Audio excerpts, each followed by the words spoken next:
Good day, mabuhay Madeo. I am Stephanie Nicole P. Garcia, and today I'm going to demonstrate to you the two methods of making cocktails, which is the build and the stir and strain method.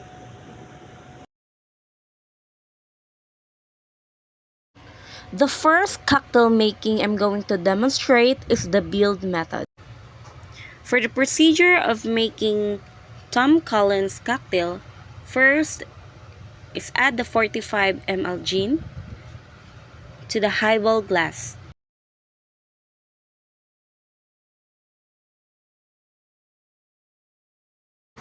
Build method.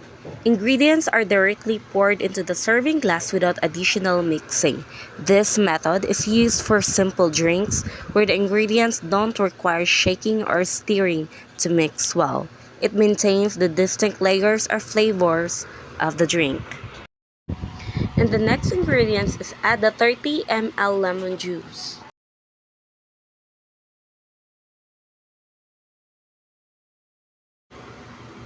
The next is the 30 ml simple syrup.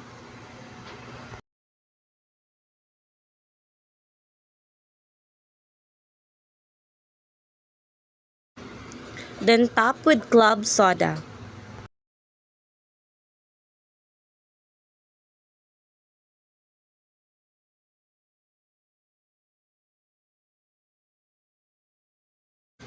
And the last one, add the garnish with a lemon wheel.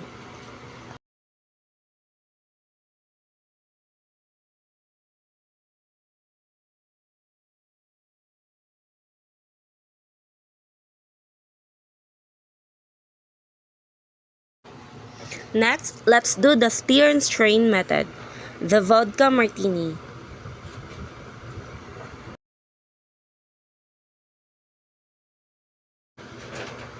For the preparation, first is chill the martini glass. And after that, combine vodka and dry vermouth in a cocktail mixing glass.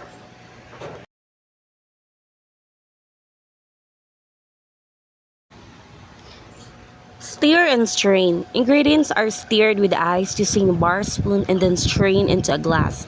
Stirring is used for drinks that only contain spirits, example martinis or Manhattans, where a smooth texture is preferred. Stirring prevents over dilution, resulting in a clear, clean drink while chilling the liquid.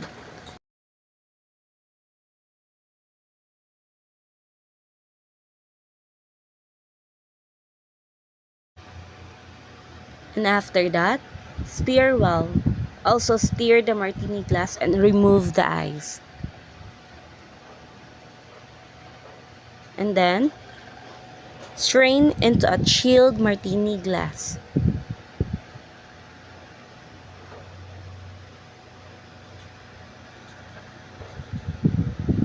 Then,